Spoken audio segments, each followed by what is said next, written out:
This week in the Missouri Senate, we review more of the measures moving through the upper chamber. Senate Bill 434. The week began with discussion on a measure aimed at school transportation.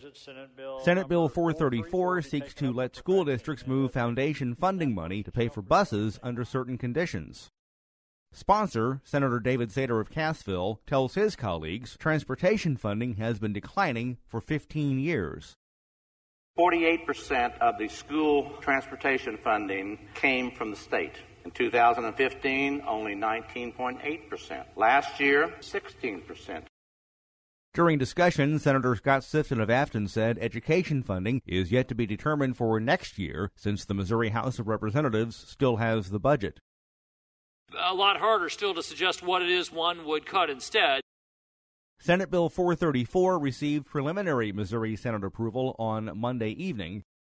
It was then sent to the Missouri House of Representatives on Thursday morning. Bill number 6. Women's health also took center stage this week.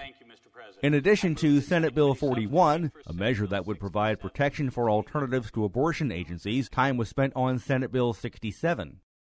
Senator Bob Onder of Lake St. Louis is the sponsor and says his proposal seeks to modify provisions of law relating to abortion, including donation of fetal tissue, tissue reports, abortion reports, employee disclosure policies, and abortion facility inspections. It ensures that clinic inspections be performed yearly. Senator John Rizzo of Kansas City then went through the measure with the sponsor. Everything else that she has to go through in her process, and I trust and believe in her and her to make the best decision. Both Senate Bills 67 and 41 have been set aside for future discussion. From Callaway County. Tort reform makes a return to the Missouri Senate floor. This time it's in the form of Senate Bill 220.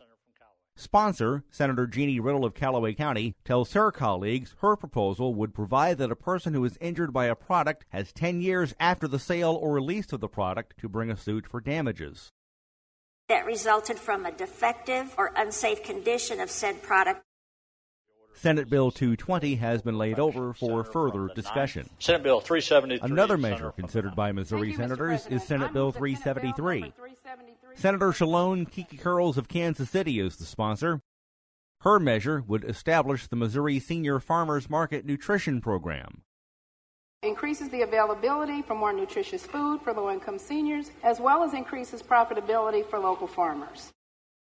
Senate Bill 373 is also set aside for future consideration. And remember, you can follow these and other issues facing the Missouri Senate by visiting our website, senate.mo.gov. Reporting from the state capitol, I'm Dean Morgan.